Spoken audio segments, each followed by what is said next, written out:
What's going on, Broncos Country? Before we start today's show, friendly reminder, please go ahead and subscribe for the latest news and rumors all off season long. Plus, it's completely free, so if you don't like it, you get your free money back. And we are over 12,000 strong, so help us grow here at the channel by clicking that sub button.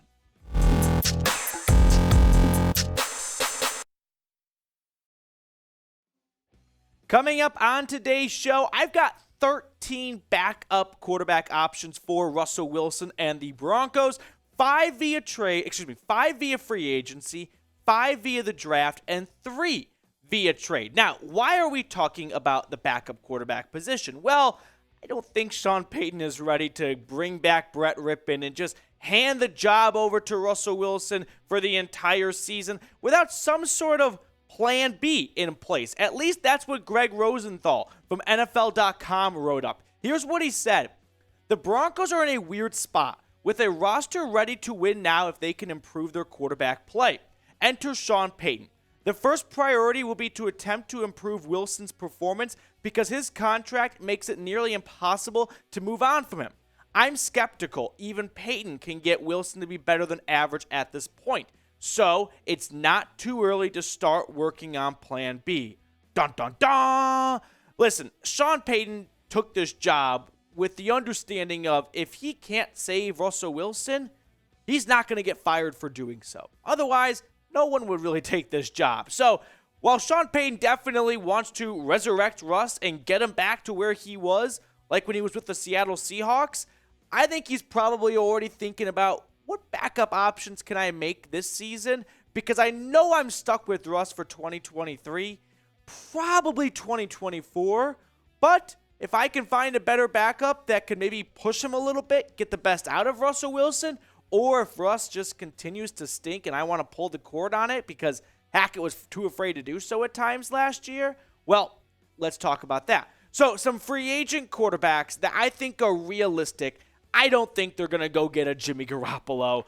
That's going to be too expensive for their likings. Now, Baker Mayfield is an interesting name. He's been getting a lot of buzz lately, and we'll talk about that more in just a second. Jacoby Brissett, he had a good year for the Browns, in my opinion. Cooper Rush won a handful of games when filling in for Dak Prescott and the Cowboys. Teddy Bridgewater, a familiar face, of course, really wasn't that good in Miami this past year. The injuries didn't help when he finally got an opportunity. But it seems like they like Skylar Thompson, their 7th-round pick, more than him down the stretch. And then there's Sam Darnold. Now, if I had to pick someone of this group here, I think I'd actually go Sam Darnold. One, I think he's probably the best of them. I mean, of those 5 guys we just saw, I would say Brissett probably had the best 2022 season. But Sam Darnold is probably not going to cost a whole lot. I don't know what the Panthers want to do at quarterback. Maybe they bring him back. Or maybe they go out and trade and move up in the draft to get C.J. Stroud or Bryce Young or something like that. So if Darnold doesn't go back to the Panthers, I really can't find a team that's willing to bring him on as a starter. And he might like a backup role in Denver, which is a spot where, hey, you're not really expected to do much, but just sort of stay ready in case we do want to push you a little bit. Plus, he played his best football of his career when he started 6 games last year for Carolina. 1,100 yards, 7 touchdowns, 3 interceptions. I mean, that Panthers team was dead. It was a corpse, right? But Darnold came in, Steve Wilks took over, and they really started to click down the stretch. Darnold, of course, in his career has not lived up to that top 5 pick status that he was, but maybe he's starting to turn things around a little bit. He could be a really good backup for the Broncos. Now, I want to hear from everyone watching, though. Which free agent quarterback do you prefer? Of all the names that we could talk about and the 5 we went through on today's show, let me know which free agent quarterback you think would make the most sense. A dark horse I just want to put out there is Baker Mayfield. Baker was borderline close to getting out of the league, it felt like, at one point this year with the Panthers. I mean, not fully out of the league, but maybe sort of like one more bad year and you'll sort of be the next Blake Bortles that just sort of disappear, okay? Shout out Blake Bortles, Broncos legend. Not during a 2020 season, that is, though. Now, he had a couple great games with the Rams that probably bought him some extra years in the league, at least as a backup for now. And Baker could be someone Sean Payton, we know he loves his short kings, could look into. Now, a lot of teams are looking into Baker right now. Dov tweeted out this morning that the Saints are a team to watch as a destination for Rams free agent quarterback Baker Mayfield, according to Albert Breer. If I had to pick a spot, by the way, for Baker, I bet he goes back to LA and the Rams. He probably likes what he's doing with Sean McVay there, but Baker could be a name to keep an eye on for sure. Now, before we get further into today's show, including draft targets, because the NFL Draft, which, by the way, I feel like most people don't realize is in Kansas City this year. Very weird, odd draft destination, but whatever. We're going to talk about some quarterbacks that maybe the Broncos could look at in the draft. They don't have a ton of ammunition in the draft, but if they fall in love with someone, they very well may use a pick on a quarterback. But first, our sponsor today, Fanatics.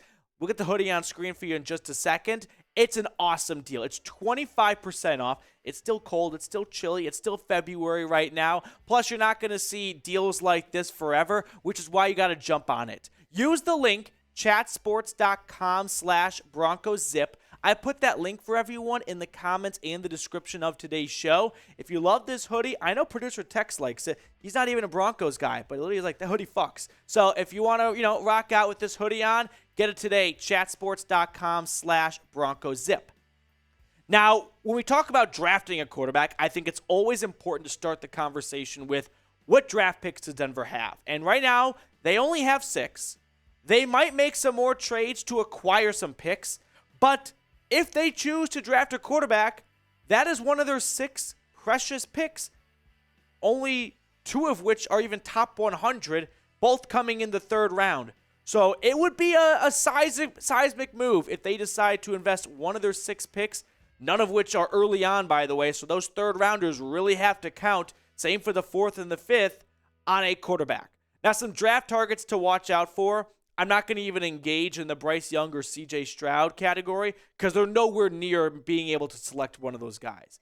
But Tanner McKee out of Stanford, I mean, when you think of Stanford, you don't think of a lot of great things since Andrew Luck was there. But McKee was really good for the Cardinal in 2022. Hendon Hooker, my guy from Tennessee, he's coming off an ACL injury, which will probably cause him to slip a little bit down the draft boards, but that could actually favor and work out well for the Broncos because otherwise they might not have ever been able to get him.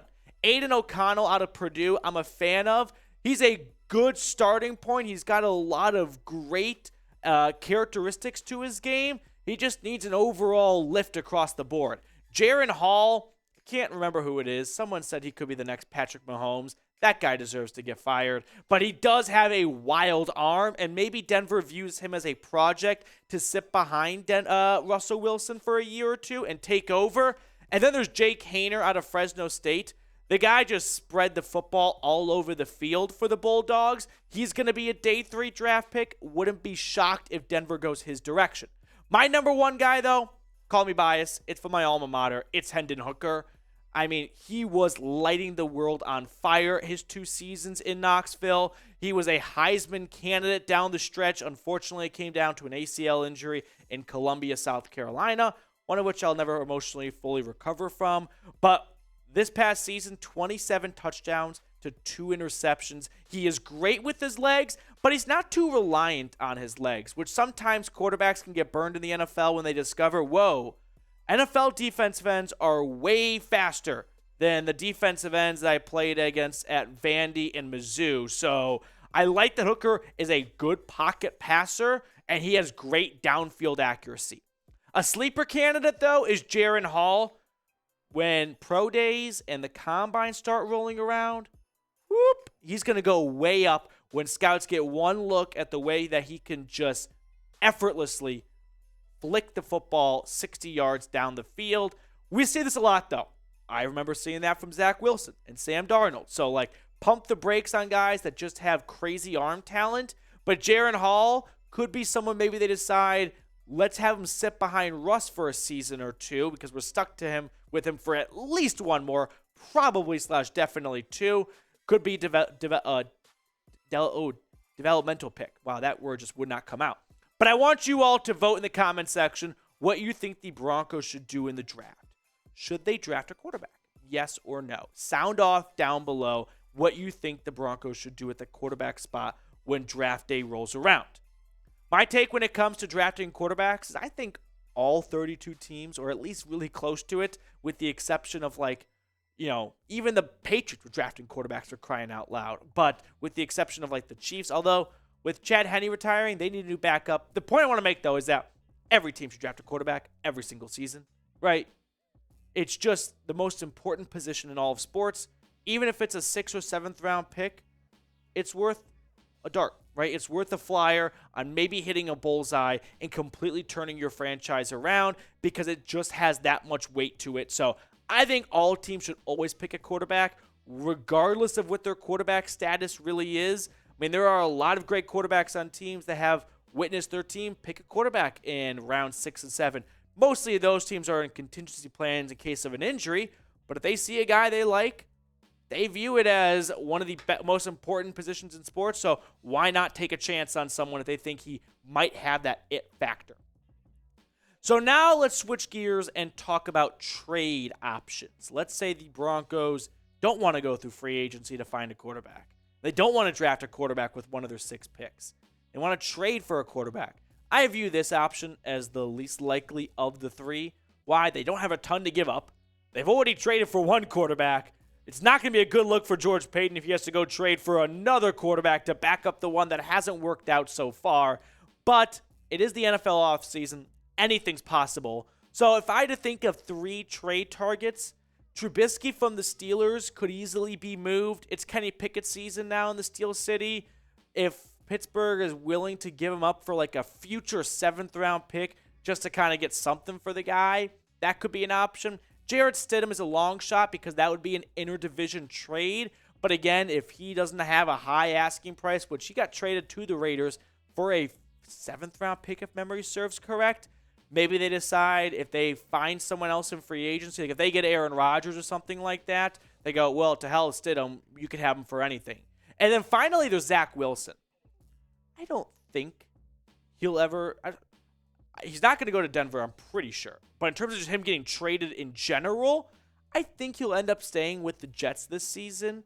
But he could get moved in a draft day trade. Now, Zach Wilson's stats in his career, 22 starts, not good. 4,000 yards, 15 touchdowns, 18 interceptions, 55% completion percentage.